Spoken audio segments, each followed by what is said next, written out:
come on, man. If they get this done, go buy ZipRecruiter. Go buy ZipRecruiter. Finally, somebody has to do it.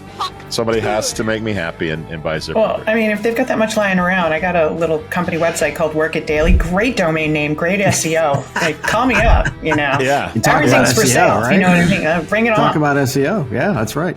Come on, just slam an iron brew and let's do this, boys. Hide your kids. Lock the doors. You're listening to HR's most dangerous podcast. Chad Sowash and Joel Cheeseman are here to punch the recruiting industry right where it hurts. Complete with breaking news, brash opinion, and loads of snark. Buckle up, boys and girls. It's time for the Chad and Cheese Podcast. Oh,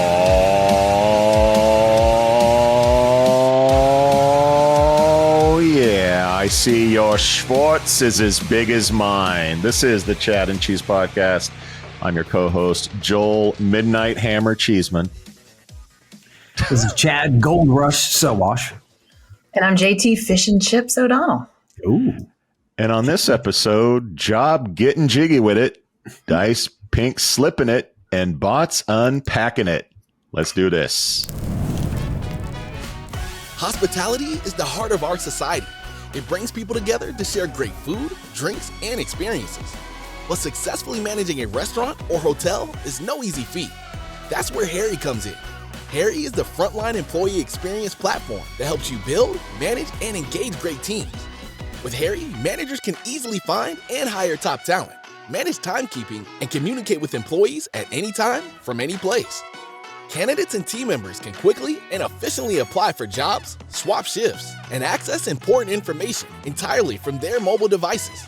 And Harry's robust employee engagement tools make team members feel more connected than ever. With Harry, as an owner or operator, you get a bird's eye view of your business, from turnover cost, labor cost, employee sentiment, compliance risk, and team performance. Run your business better by understanding the power of your people. Because when your team is the heart of your business, Harry is the heartbeat. See how it transforms your business. So are we ready for some Europe time, kids? I'm already pumped. I'm already prepped. I'm good to go. What about you guys? Very ready. Yeah. My first time to London. What? My first time. First Hence time the to fish and London? chips. That's awesome. I know. I lived in France for a year. Never made it to London. So really, really excited. A bunch of meeting people I've never met before. Scheduled. It's going to be a good time. That's huge. Yeah. What are you gonna see? What's the priority list? Yeah. My husband's been planning all of that. There's definitely a couple of things in London downtown to go see. Stonehenge is on the list, and then we're headed over to Dublin for a bit. So it's going to be What a a ways from London, Stonehenge is. It is. It's like two hours, by the way. Yeah, it's going to be a day trip for sure. So yeah, he's got the list. The punch list will knock it out. And definitely a lot of downtime, like the pubs that nobody knows about. We want to do the off the beaten path stuff. Mm-hmm. Yeah. Do you like gin? Do I like what? Gin. Gin, like J-I-N? G-I-N. G-I-N. Gin is in the drink? The drink. Yeah. Gin. Yeah. The alcohol. Yes. Yes. You're going to love London because they got some great gins. That's for goddamn sure. Yeah. And fish and chips. I've never had, I want fish and chips with vinegar on it really badly. Oh, hell yeah. Pretty psyched. Yeah. Oh, yeah. Do you or your husband enjoy military, war history stuff? Oh, it's on his list. He's huge. He's a pilot. So, yeah. Definitely go to the... He wants to go to Churchill's. Go to the war. Is it War Museum or Military Museum? Churchill's War, the thing where the Churchill. the Churchill. It's on the list. Yep. That's sweet. Okay. So you got all that covered. Yeah, that's a highlight for me. He's got that all covered. I am seriously just a tag along. So it's all good. It's sweet. Well, it's your first in London. It's going to be my first in Berlin. So I'm pretty excited about that. Taking one young Cole Cheeseman, 18-year-old now adult Cole Cheeseman. He's back. That's and cool. We're I love the military stuff. So you can imagine the World War II, just history in general. That's in Berlin. A lot of the Middle Ages stuff. So yeah, pretty pumped about that. So that's great. Sweet. Chad has no first that I know of. He owns. I've never Europe. been. He does own Europe. I've never been to Brighton yet, which is where my daughter lives. So we're actually going to go and spend a few days in Brighton. We're leaving next week. Gonna land in Gatwick, spend some time in Brighton, see some friends, just do some stuff and do some exploring. Then we're gonna go see Hamilton in London. We've only seen it once before, but we're going to see it in London. Got to see it in London. I mean, King George, come on. Then obviously Nebworth for the GL 100 and Wreckfest and whatnot. But yeah, should be fun. Wait, are they going to do it with American accents? I got to know. No, seriously. Don't you? Like, I don't know. That's not authentic if it's not with American accents. Well, I mean, it's not the famous. I don't know Broadway for shit, but there's the guy who wrote it, Lynn. Yeah, you Miranda, know who he is. Yeah, Miranda. And then there's a couple other actors. They won't be in the London presentation, will they? No, I don't think so. Okay. I don't think so. Yeah. Cool. London feels big enough that they could, but. Oh yeah, London's big. London's big. Pretty excited though. And we're all of us are going to be in London in the UK, at least at the same time. So it's going to be, I don't know. The whole team is going to be at Wreckfest, right? All right, Mo, obviously Emmy owns that town. So yeah, get ready for the selfies, everybody. Get ready for the selfies. But until then, is it time for shout outs? All right, guys, we haven't covered OnlyFans in a while. I'm getting a little lonely, almost as the United States of lonely fans. A new survey came out, and we finally know which states love them some OnlyFans. Here's your top 5 in order from 5 to 1. Okay. Iowa, Illinois, Colorado, Nevada, and West Virginia at the number 1 spot. So this is based on per capita. Yeah. And West Virginia per 10,000 residents spends $116,000 a year on OnlyFans. Now your bottom 5, in case you're wondering, is Louisiana, Arkansas, Alabama, Alaska, and last is Mississippi, which I thought was interesting. Yeah, they don't have bandwidth in those states. Now, West Virginia is not exactly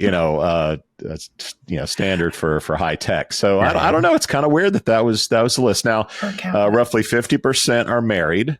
Okay. And it's roughly 80-20 men paying versus women. So 20% of women, 50% of married people, and West Virginia loves them some OnlyFans. So shout out to OnlyFans, everybody.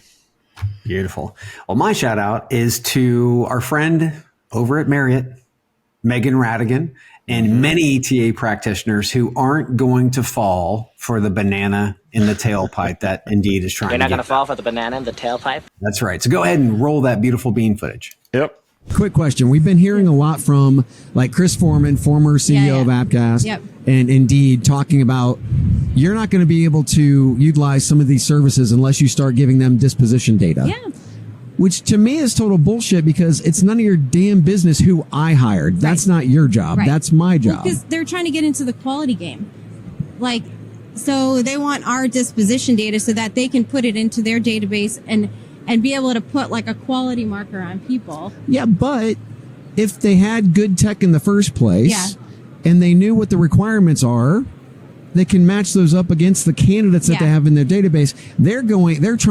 It feels like they're trying to over-engineer a solution so that they can get to your data. And they're saying, hey, guess what? This is how we fix the problem. It's like, no, it's not. Yeah. The problem is up funnel. It's not down funnel. No. So I would assume that you're hearing a lot of that. Hey, we want the disposition data because it's going to be better for you. Right.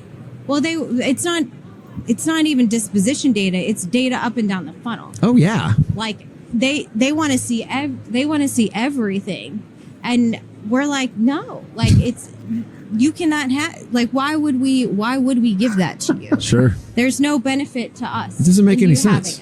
Other than they say it's better quality, and I'm like, no, that's better quality is better matching. So, again, shout out to all those TA leaders like Meghan who aren't falling for the Indeed and Appcast banana in the disposition tailpipe. You're not going to fall for the banana in the tailpipe? Don't allow them to have access to your data, guys. That's just dumb. That's just dumb. By the way, how intrusive is my voice? Like my,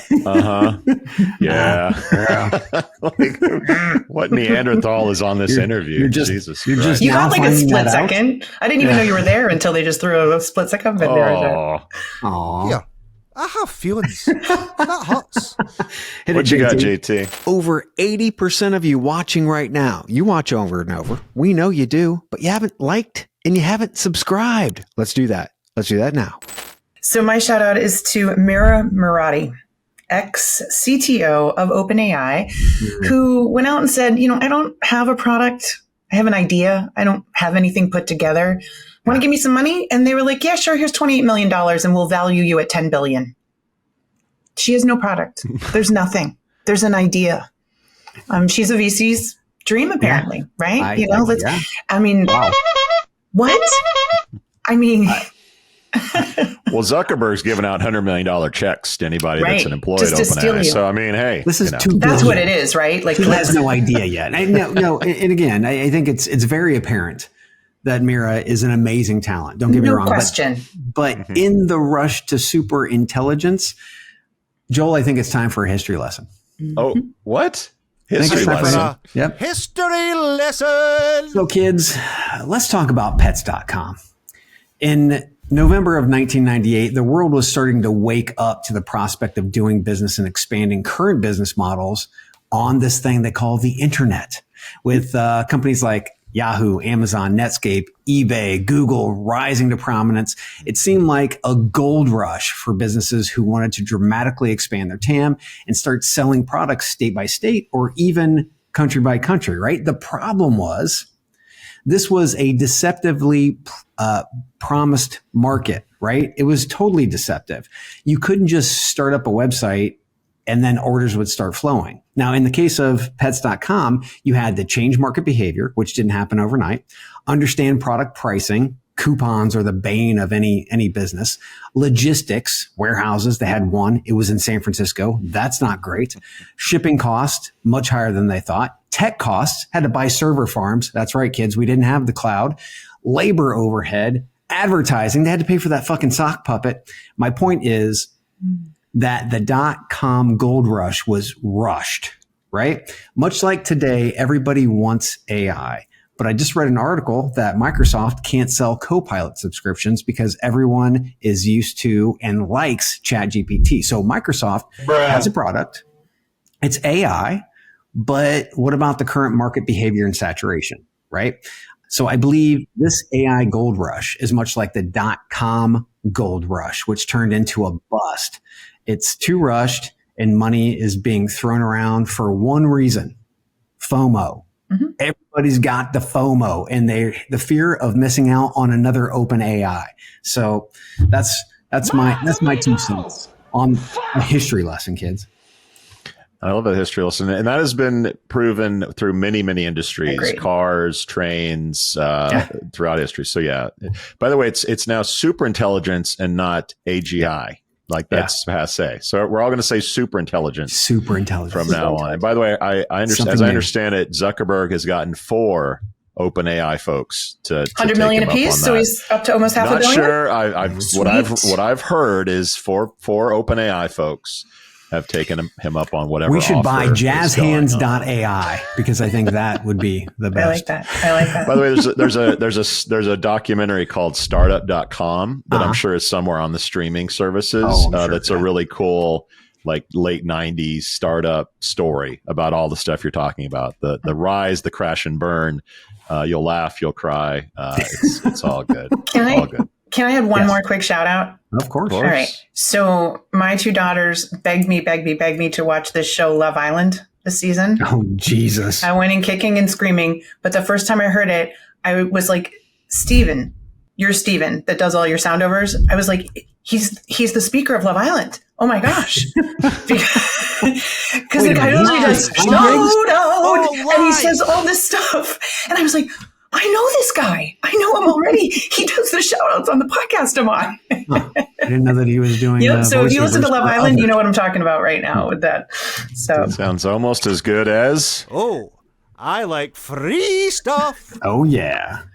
Speaking of free stuff, you can get. I know. Shout outs were sponsored by our friends at Kiora. Oh, that's right. Kiora. That is text recruiting made affordable and simple. Now let's get to free stuff. I can't believe they're letting me do this again, everybody, but here we go. There's amazing free stuff. As always, you cannot win if you don't play. Let's make sure you go to the right place. That would be ChadCheese, no and in between, .com/free. ChadCheese.com/free. Okay, now that I've done that correctly, let's start with the whiskey. The talent tech experts over at Van Hack, some sweet whiskey is coming your way. If you don't like whiskey, then you might win bourbon barrel aged syrup. Maybe you want to have the booze in with your pan cup. We're doing our movie. Don't wreck our show, you hoser. Those are the Bob and Doug McKenzie over at Kiora. Thank you for that little shout out there. T-shirts, I can vouch. The T-shirts are super soft, super comfortable. You can also cut them up and use them as rags. I'm just kidding. The red shoe wearing weirdos over at Aaron App are providing those. They're fantastic. Craft beer. I mean, if you like beer, that's awesome because you're going to get it from the Job Data Geeks at Aspen Tech Labs. And of course, the best one is always saved for last. If it's your birthday, it's rum with plum.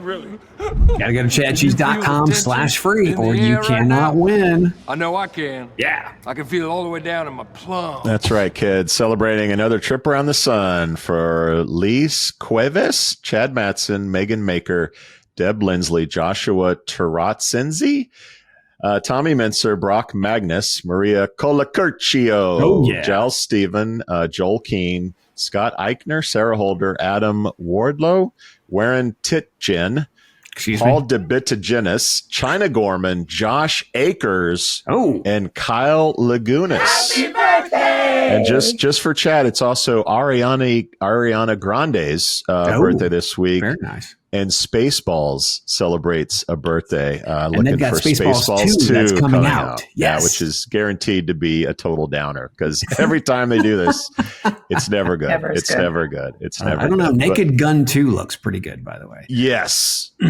Yes. Sometimes Liam it works. Neeson? Yeah. Sometimes it works. Is he still alive? Is he going to be in it? Liam Neeson? Yeah. No, Naked Gun 2? Not like the joke. He's got a special set of skills that he's going to use. I mean, the scene where they're like honoring their dads, and the one dad is OJ, and they're like, no. So if they can poke fun at OJ, then I'm down. How can you not poke fun for it? Yeah, I'm not fucking leaving. Well, no, we are leaving. We're leaving for the UK. We just talked about this, Joel. Travel sponsored by Shaker Recruitment Marketing. Where are we going, boys? That's right. Wreckfest UK in Nebworth, July 10th. If you don't have your tickets, get your goddamn tickets, people. This is the place to be. This is the place to go. The Chad and Cheese are going to be on the Disrupt stage with Steven, our favorite, Scott McGrath, JT, and Mo. And Emmy's even going to have her own stage to herself, at least for half a day. You got to go to the UK, again, Nebworth. Just go to wreckfest.com. Joel, I also have a special request. Jamie said he's out of chicken cock, so he's asking if you can hook a brother up. Oh, I love chicken cock. I do. I love it. I'll see what I can do. I may have to take care of him in Nashville. Okay. I don't know. I might have to wait till Nashville. That's a lot to drag. Yeah. I'll have to go to Berlin. That's a lot to drag. He probably wouldn't make it. That's the problem. And all that shit. So we'll see what we can do for our friend. Why is there only a third left in this bottle as a gift? Yeah. You'd be lucky to get any, to be quite frank. Topics! All right, guys. CareerBuilder Plus Monster is reportedly selling its job board business to JobGet and its media and government services businesses to Valnet Inc. and Valsoft Corporation, respectively. The company has initiated a voluntary Chapter 11 bankruptcy process to maximize value and preserve jobs. Haha, that's a good one. The sales are expected to close in the coming weeks, subject to court approval. Chad, your thoughts on the acquisition? Yeah, I made a comment this week on LinkedIn that JobGet seems to be buying up as many distressed assets as possible, like Snag-a-Job, Workin, Heroes Jobs, and now the Monster and CareerBuilder job board business. It's kind of like the island of misfit toys over there.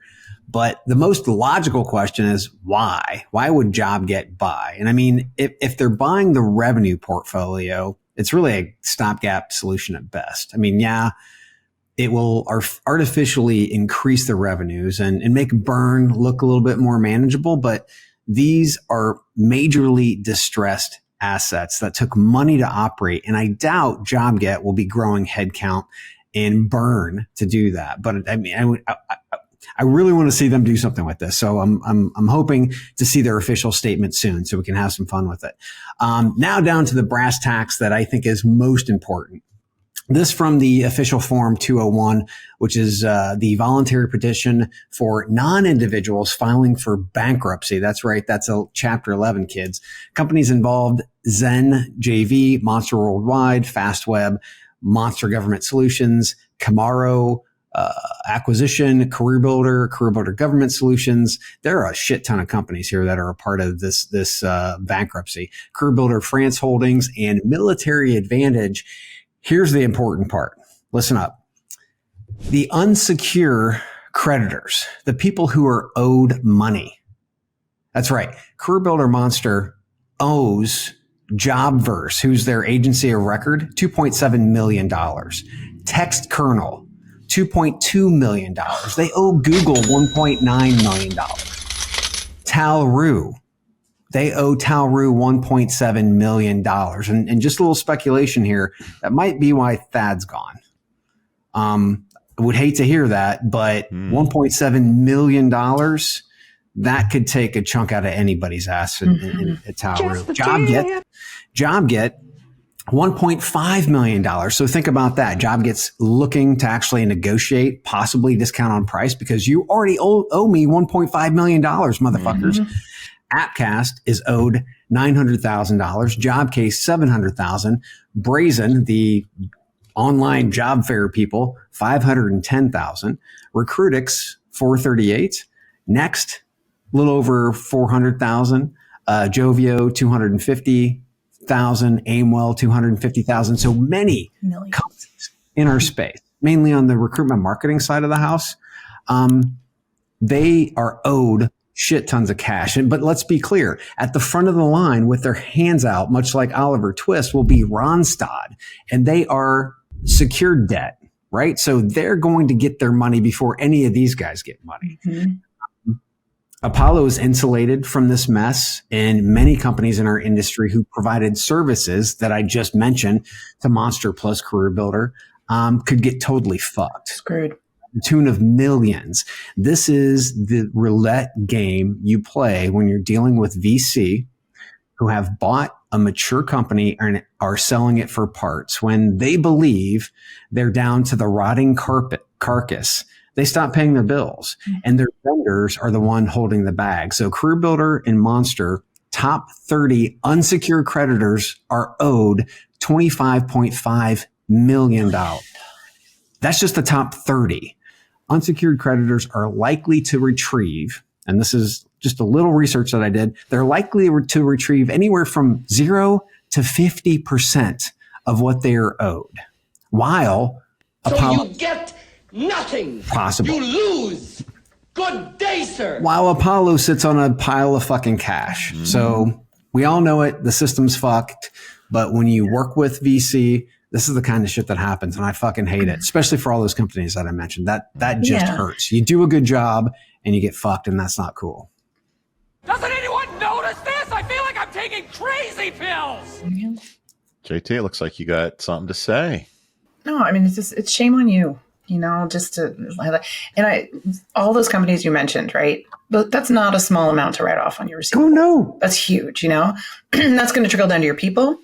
You're going to end up seeing cuts and layoffs and restructurings all because of this, and like you said, versus those ones that have the secured and are going to recoup probably most of their money, right? If not all of it. It's sick to watch. It really is. It's sick to watch. Yeah.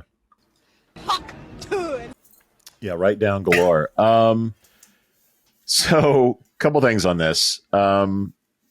So in the news, the report that I saw, it said that they were expected to close in the coming weeks unless better offers were received. So I wouldn't be shocked if they release this to somebody to say like, hey, let's see if we can get some other fish to bite. Because I still think there should be some international companies that should be interested in this to get a foothold in America.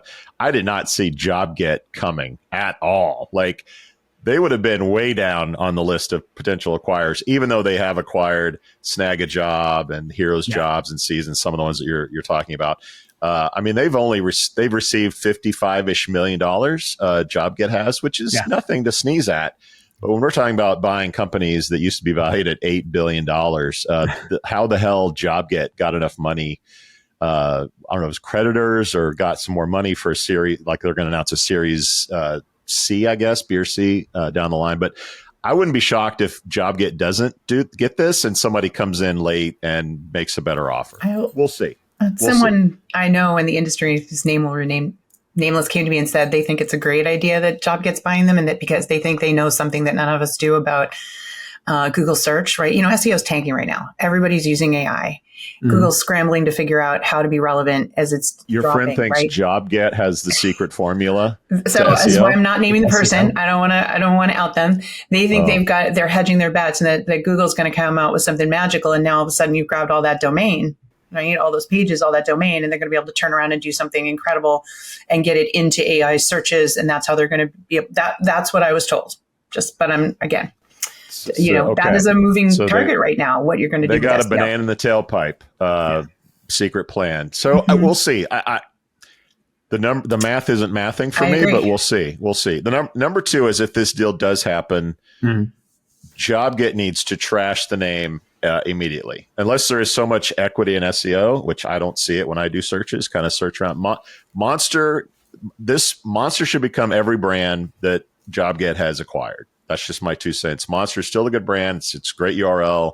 Like, it's great for advertising and branding. Like, JobGet, trash the name. It sucks. I still say JobGet or Get Job instead of Job. Like, I can't even figure it out, and I live this shit. So change the name. That's number two. And number three, come on, man. If they get this done, go buy ZipRecruiter. Go buy ZipRecruiter. Finally, somebody has to do it. Somebody has to make me happy and buy ZipRecruiter. Well, I mean, if they've got that much lying around, I got a little company website called Work It Daily. Great domain name, great SEO. Like, call me up, Yeah. Everything's for sale, right? You know what I mean? Bring it on. Talk about SEO. Yeah, that's right. I mean, the trust, the time and trust that CareerBuilder and Monster have are huge. Right. From an SEO standpoint. I mean, they've been around or at least Monster's been around since the mid 90s. CareerBuilder, evolved out of headhunter.net, but still had huge traffic, great trust, that type of thing. So, could you do something with it? Possibly, but look at what Indeed did with Simply Hired and everything that they've done. I mean, they've literally just mirrored to try to game SEO. I don't think Google's buying into that anymore. And they're not. I'm not saying it's a new day for Monster and Watch Out World because they're cooking with gas. I'm just saying, like, if you're buying this asset, your name should be Monster. And just hell, they're relaunching Chi-Chi's, for God's sakes. You've probably seen this, right? They can relaunch Chi-Chi's Mexican.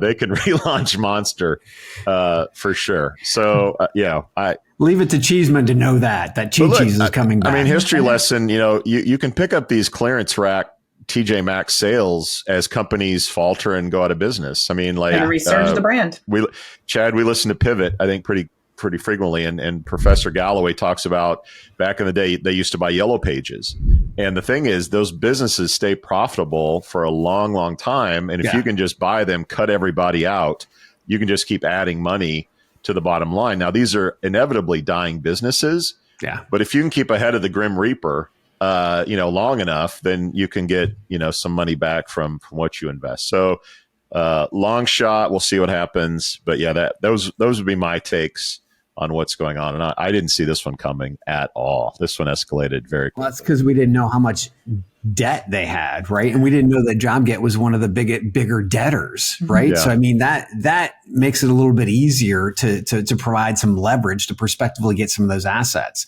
That was shit that we didn't know. But again, there are big names that are on that list. And again, TextKernel, which is now owned by Bullhorn, is owed $2.2 million. Yeah. And it's now exposed. Right. So now everybody knows those companies allowed that debt to ring up like that and sit like that on the books for how long? Right. And it's sitting there. So, and I'm not a bankruptcy lawyer, but I'm guessing a lot of those companies are screwed. They'll get a little bit back, but I'm guessing the the laws will. Yeah, be, I think. Well, and I I wouldn't think expect much this better. might be a good deal for them because they'll get a write-off. Number one, they'll get a write-off. Plus, they'll also leverage and negotiate a much better price for the assets that they're getting. But again, there's no reason to run the tech. You don't want to push your headcount up, right? I mean, this is about trying not to build burn. And I don't know how you do that with all of the assets that they just bought. That to me is going to be hard. It's going to be hard to manage that. It's also intriguing. Like we'll never know, but this stuff in our industry trickles down from the top. So if companies aren't paying for those clicks, those companies aren't paying the sites that are giving us the clicks, and it sort of filters all the way down. So is this a CareerBuilder monster just that bad, or is nobody getting paid because at the top employers are paying late or they're not paying as quickly as they used to? Like, I'd be curious to know how much of that is employers struggling versus CareerBuilder monster just fucking people over. This is the PE game plan. This is the PE game plan. You suck all the money out. You load it with debt. Yeah. We just heard of a company in our space who will remain nameless, who was a part of a portfolio company. The PE took huge debt. What did they do with that debt? They split it up within their portfolio. They went to their CEOs and said, oh, guess what? Here's some debt, right? PE, literally, they've been sucking a lot of these amazing companies dry. And again, this is just part of the playbook. It's like, how can we fuck the system and go into bankruptcy, leave these guys holding the bag while we're sitting on our pile of cash, while Apollo is insulated from it, which is total bullshit. All right, guys. If you haven't subscribed to our YouTube channel, we are just as good looking as our voices. And be sure to subscribe at youtube.com/@ChadCheese. We'll be right back.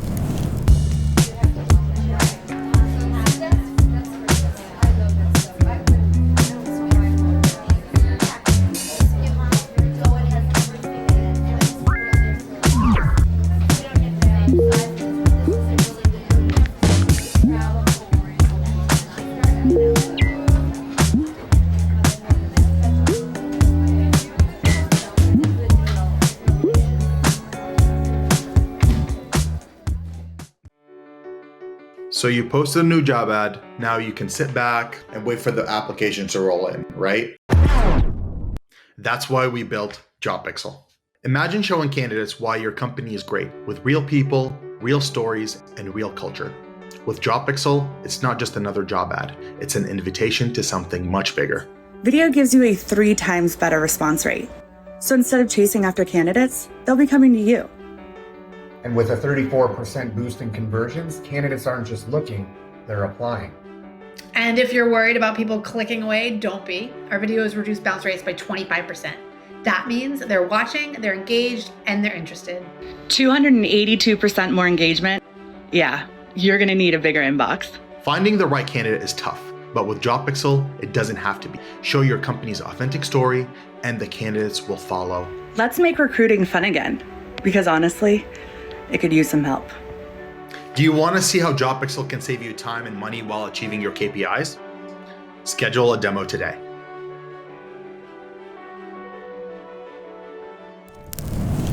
All right, from one job board success story to another. It's a bloodbath, quote unquote, at Dice, according to trusted sources. Dice allegedly let go of 100 plus employees focused on sales, account management, engineering, and product positions, including some who had been at the company for over 20 years. Chad, you got some insight on this. What are your thoughts? So first and foremost, Q4 2024 for Dice, revenue was down 14% year over year. Q1 2025, Dice revenue fell another 18% year over year. Subscriber renewal rates dropped from about 100%, which people were just paying the bill, right? Which we've seen for years. When they stop doing that, you have a problem, down to around 70%. So about 100% renewal rate to 70%. It's the same old story as Monster and CareerBuilder. It's an innovator's dilemma, which is, where an established, successful company fails to adopt new disruptive technologies because they initially don't meet the needs of their existing profitable customer base. It's a great book by Clayton M. Christensen, by the way, so check that out. What does this mean, though? Monster and CareerBuilder didn't adopt search engine style job search because their duration-based newspaper forward revenue was still strong until it wasn't, and Indeed kicked them off the top of the mountain. The classic example, which we always talk about, is Netflix, who had a solid DVD by mail program, but disrupted their own service when they launched a streaming platform. Netflix understood their business model would get crushed when streaming was adopted by mainstream. So you either crush the DVD mailing model yourself or somebody else is going to do it for you. So you should do it yourself, which Dice did not do, which Monster and CareerBuilder did not do. Dice hasn't evolved. They're still mailing DVDs, for God's sakes, because they don't have a leader in charge, Art the Dart, that is innovative. Thus, a staple in the tech job search industry is circling the drain. And I hate to see this because great employees get laid off because leaders didn't have the vision or the guts to pivot. And I hope they all find soft landings. I mean, and I want to also point back to what we saw smart recruiters do. They literally gutted their entire system, their older ATS, their old style ATS, and they went more toward agentic. Those are the things that you have to do in every type of situation with regard to business. You have to be able to look at pretty much skate where the puck's going. And Dice has never done that, unfortunately. 60% of the time, it works every time. So Dice has basically become a financial engineering business. What they do is usually around earnings calls, they announce layoffs. So in July of 24, they cut 7% of their staff. In January of this year, they cut 10%. And now they're allegedly cutting, I guess the numbers will come out eventually, but another group of folks. Wall Street loves it. Unfortunately, the stock is spiking once more, and they've kind of done this in the past. Some firms have actually come out. So one analyst came out and raised the price target for the company between $10 and $13. They're currently trading at about $2.61. So if you're a trader, that's a pretty good upside to the business. They're trading at around 12-13% PE ratio, which is still pretty low. So the whole point of this business is how can we engineer it so that Wall Street looks at us from a just strictly numbers business. They have split clearance jobs and Dice. And by the way, Dice has been hurting ever since ChatGPT and AI started writing code, right? So you have more job seekers, less jobs out there for a lot of programmers. And now you have the Trump administration gutting government. So clearance jobs and the people that need those kinds of jobs are less so because there's less opportunities at the government level. So you're burning the candle at both ends at Dice. They split those companies again to re-engineer, I guess, probably where profit is going.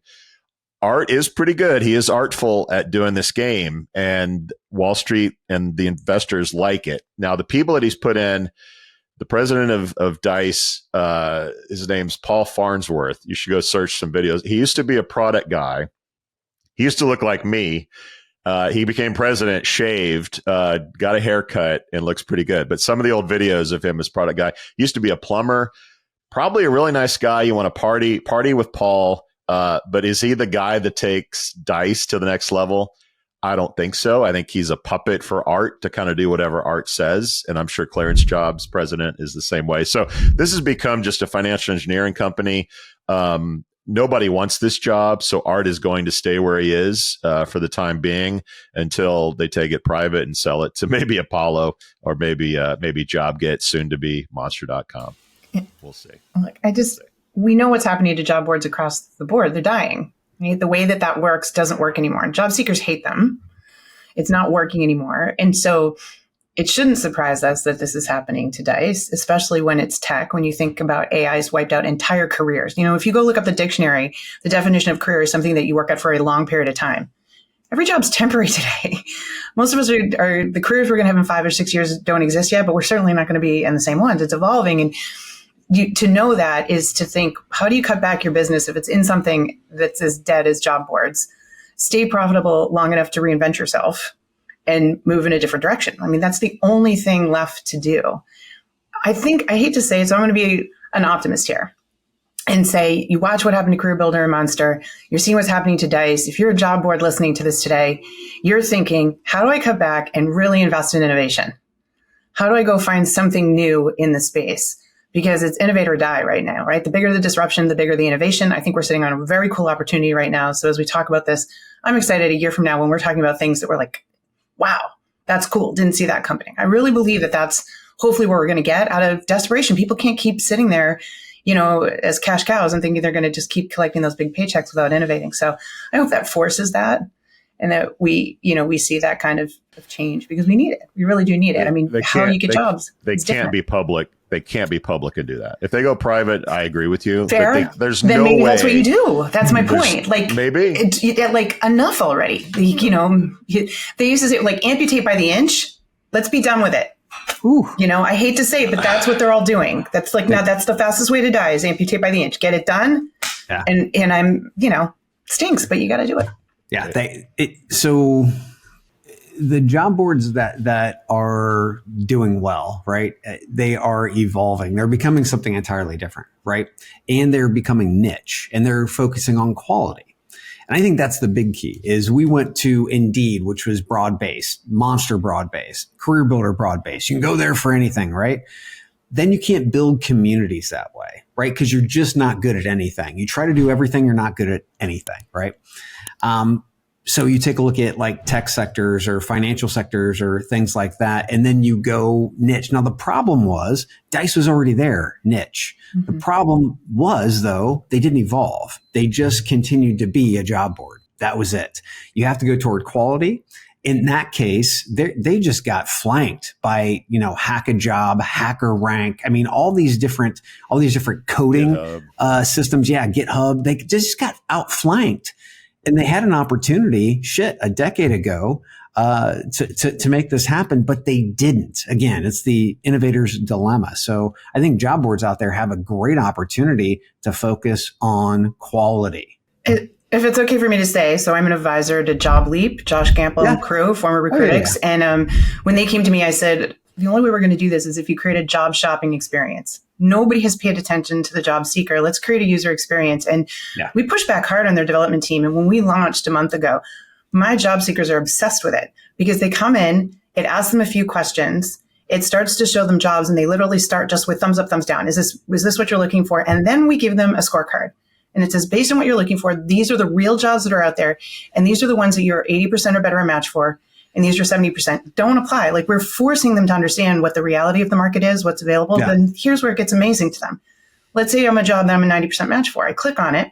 It immediately goes out, grabs everything you need to know about the company, right? No more going to Glassdoor. No more going to sit. It's all in one spot. It gives you the job description. And then there's an AI agent to have a conversation with. So what we taught it to do, really simple, is say, all right, now create a job matching matrix. Map out exactly how my experience is a fit for all the major requirements of this job so that I can throw it in a document and send it to a recruiter. Recruiters are obsessed with this now because instead of trying to understand your resume or your LinkedIn profile, you're literally saying, here are the requirements of the job and here's literally quantifiably how I'm a fit, right? Job seekers are obsessed. This takes all the guesswork out for them. They know the jobs are real and they understand why they should or shouldn't apply, and that's the future. That's the user experience that should have been happening, quite frankly, years ago, but when you're trying to make money off the companies, and through clicks, I get it. You care more about what's happening on that side than you do. But when you understand and do what JobLeap did, and we literally call it, if you guys want to go play around with it, it's amazing. Workitdaily.jobleap.ai. It's the job shopping tool. You will be blown away by and they are obsessed. Like they just flip because they feel empowered. They understand. And that's what's been the problem all along, right? Versus applying blindly, getting ghosted. The AI too. Yeah. You're teaching the AI, not to mention you got a guy like Josh Gamble, who has been in this space for a very long time, incredibly smart dude and an operator. So he totally gets it. A lot of this has to do with the founder, right? And how they did the research, like through you, to be able to really understand what the market wants. Yeah, we worked on this for months. We killed so many ideas in order to make sure it was job seeker first, and it's paying off. Cool. Why in the world DICE 15 years ago didn't create a community for developers to like share code and get badges and whatever and become that is one of the great mistakes in our industry, because they were in the perfect spot to do that. Agreed. All right, guys, let's go from that to Tesla and automation in truck. In case you missed it, Tesla's Robotaxi service launched in Austin this week with a small invite-only fleet of about 10 to 20 Model Ys, charging a flat $4.20 per ride. Weed aficionados will appreciate the $4.20. The debut was a mixed bag that wasn't without hiccups. On the other side, a little less hiccupy, the Wall Street Journal dropped a story saying companies like Walmart are deploying robots such as Boston Dynamics Stretch, which can unload 580 boxes per hour, nearly double a human being's pace. Chad, your thoughts on all the automation going on this week? Well, last thing I want is my driver, whether it's AI, autonomous, or a human, on weed. I don't mind that they do it. I just don't want them driving me around that way. Okay. I just hope Zoox and Waymo beats the shit out of Tesla. I mean, that's just my one wish. The thing that I really liked, I watched some of the videos around the loading and unloading the robots. Yep. And it is amazing because they've got this little accordion style conveyor belt that follows them, right? Mm-hmm. So it just goes to the ramp, goes on, and then just starts doing the job. And you said this does twice the amount of what a human can do. Well, and we're just getting started. Yep. This is going to get faster. It's going to get more efficient. Not to mention these jobs suck. If you've ever unloaded a truck before, and I have, it sucks. It fucking sucks. So having a robot do it, okay, great. But what can you do with those people as opposed to just doing loading and unloading?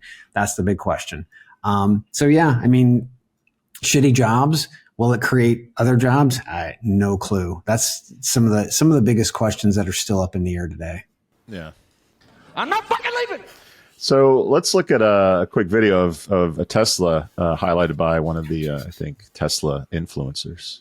Here's a clip of a Tesla Robotaxi braking hard in the middle of the street because it detects a stationary police vehicle that's not immediately in its path. And here's one braking hard again for seemingly no reason, causing the passenger's phone to go flying off the seat. Not exactly sure what just happened. Here's one briefly driving on the wrong side of the road. And here's a Tesla Robotaxi driving 26 miles per hour in a 15 mile per hour zone. And there's a deer.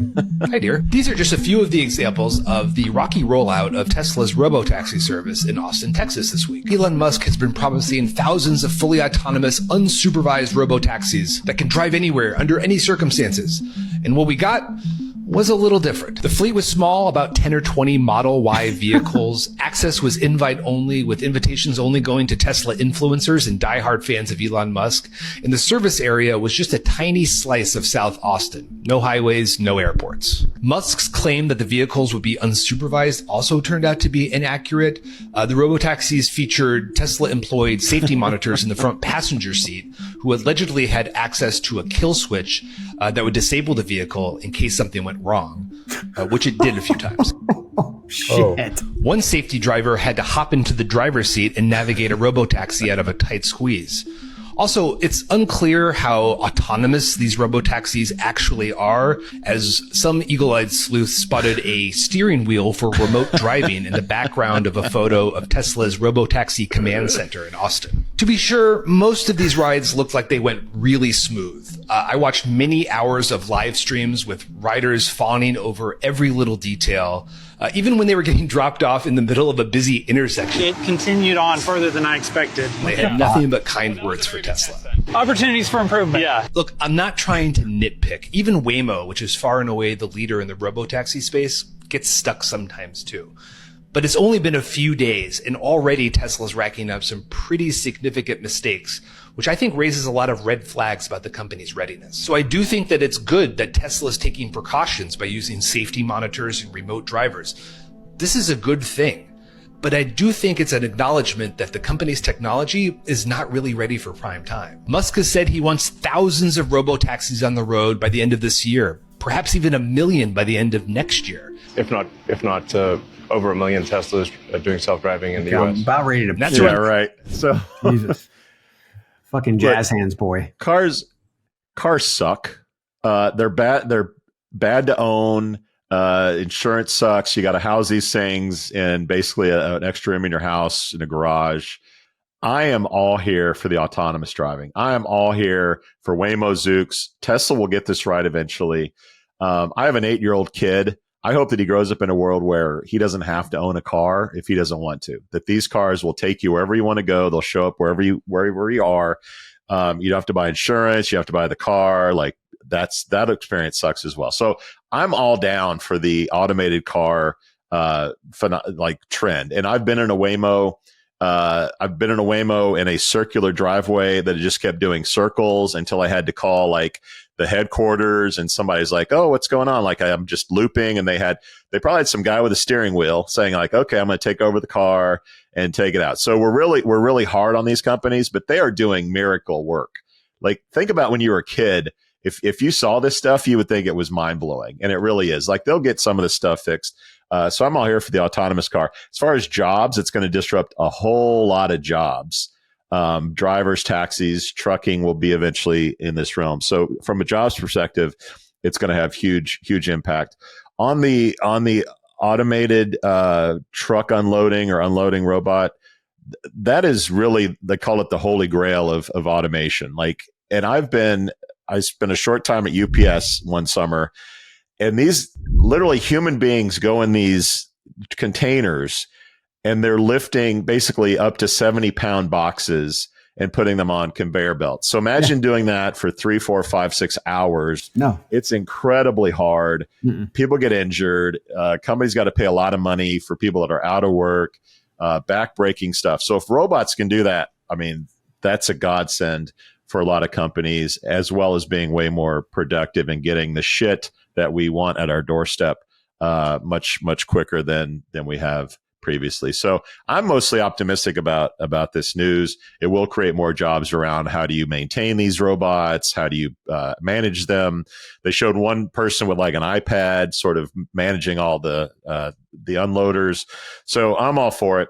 I thought this was a good news week for automation. Yeah, you mentioned UPS. My husband's been a pilot for UPS for many, many years. And way back when, he said to me, we won't have pilots one day, before all this was coming out. So I think this, to me, really solidified what he's been talking about for decades, which is the moment a drone or someone else can fly that plane, they won't need us anymore. We'll sit in a sim, in Louisville, and we'll just fly the plane from there. We won't physically go there back and forth. And I remember thinking, okay, we're really far away from that, Eric. We're not. We're, like, to your point, we're not. Like, and the same thing, the backbreaking work, the drivers. And so, yes, it's going to eliminate a lot of jobs, but a lot of good paying jobs. And again, we're already seeing that happen in the tech space, right? AI is wiping out these coding jobs. Drivers at UPS would retire as millionaires. They were well-paid blue-collar workers who go in, and so you start thinking about all the things that'll wipe out. Those are good-paying jobs. Pilots make a great living. UPS has been a really good company to my husband and our family. Love the benefits, but the reality is they're a business, and as this stuff comes along, like any other company, they're going to look to utilize it. So these are pilots with planes that just have packages cargo. On That's them. what I'm saying. Cargo only. It's not even real people. They'd be the first person that you would have them do the sim with. And my husband was the first to say this, and he wasn't saying it as any disrespect. He's like, it's coming, JT. Like, it's just coming. But for me now, I really see it. And as a job search career coach, you're wiping out very, very well-paying jobs. And you got to think, we just talked about UPS layoffs a couple weeks or months ago. They see this stuff coming. They're preparing for this world. And I think that's partly why you're seeing some of those moves. So, yeah. Let's take a quick break and talk about some In-N-Out Burger just in time for lunch. By the way, guys, if you haven't left us a review on your podcast platform of choice, please do so. At Shaker Recruitment Marketing, our comprehensive services include branding, talent attraction, MarTech, and analytics, empowering you to achieve your recruitment marketing goals. We believe in doing things the right way, delivering the right message through the right activation, achieving the right conversion.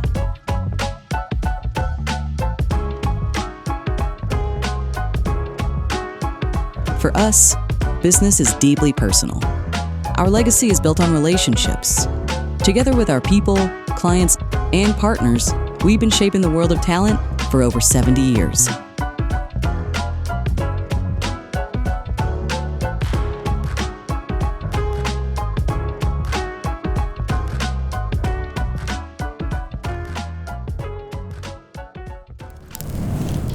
Guys, don't fuck with In-N-Out Burger, okay? They're suing YouTuber Bryan Arnett for impersonating an employee and making false claims about the company's food and practices in videos posted online. The lawsuit alleges trademark infringement and business defamation, seeking damages and a ban from In-N-Out establishments. Let's take a quick look at one of the videos Mr. Arnett posted about In-N-Out. Cockroach in the bottom of my bag. Okay.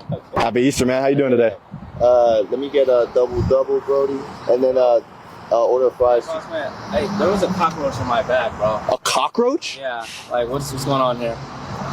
I'm so sorry. We've had like a pretty bad cockroach problem this week. The inspector's coming tomorrow. I need free In-N-Out for the rest of the year. I'll give it to you. Let me just handle this. No, you gotta stop this order. I need a refund. Just 1 second, man. Just 1 second. No, listen. So let me finish this order real quick, and then I'll get right to you. Go in there though with the manager. Well, the lobby's closed. Oh, it's just drive-through today. Bro, I'm sorry. Yeah. Bro. I know you want your In-N-Out, but but I'm not that serious. Was the cockroach dead or alive? I ate it, bro. I ate it.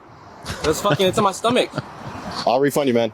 Just give me a second. Just give me a sec. Relax, bro. We've all eaten a cockroach before. It's chill. 1 sec. That's crazy. Nah, I don't know I'm gonna eat the though. Yeah, that's weird, bro.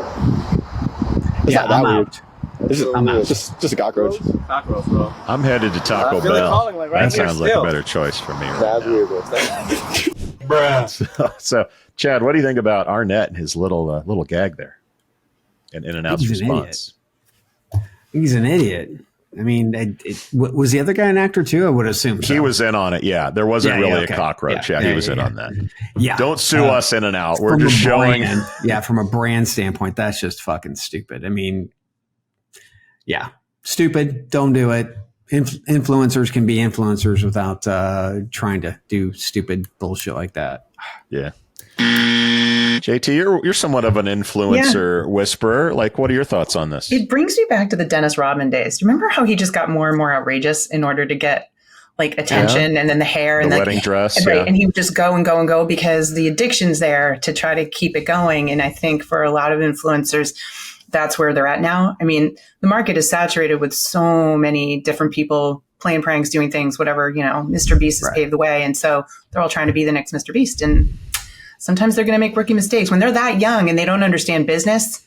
I guarantee you when they were making that, they didn't even cross their mind that a company might sue them. We could get sued by In-N-Out. Their thought was, we'll just we're giving them eyeballs. We're giving them free, but like that's when you're that young and you don't understand business. That's what's happening in that moment. But so he'll be a powerful lesson to a lot of creators, unfortunately. Yeah. I think it'll keep going though. People will still push the envelope and take it to levels that haven't. There's another video where he offers to buy a person's meal that's around $15, and he's like, "Do you guys take cash?" And they say, "Yeah." And he pulls out a thing of pennies and like dumps it on the counter. The manager's like, "You got to get out of here. You got to go." So yeah, this stuff is pushing. The thing that's interesting to me, Chad, is like 5 years ago we were talking about Sherwin-Williams employees that were doing like legitimate social media videos. Beautiful. Yes. And now employers have to worry about fake employees making bullshit videos, which is a whole slew of issues that people are going to have. So I don't know where this goes, but employers have to be really aware of people impersonating employees and what that looks like to the outside world. Unlike dad jokes, which we know always looks positive to the outside world. All right, guys. Football is almost here now that basketball season is over. What does Brokeback Mountain and the NFL have in common? What does Brokeback Mountain and the NFL have in common? I wish I knew how to quit you. That's probably what it is, Joel. We don't know how to quit the NFL. Both have cowboys who suck. Good call. We out. See you in England. Thank you for listening to, what's it called? A podcast. The chat. The cheese. Brilliant. They talk about recruiting. They talk about technology. But most of all, they talk about nothing. Just a lot of shout-outs of people you don't even know. And yet you're listening. It's incredible. And not one word about cheese. Not one. Cheddar. Blue. Nacho. Pepper jack. Swiss. There's so many cheeses and not one word. So weird. Anywho, be sure to subscribe today on iTunes, Spotify, Google Play, or wherever you listen to your podcasts. That way you won't miss an episode. And while you're at it, visit www.chatcheese.com. Just don't expect to find any recipes for grilled cheese. It's so weird. We out!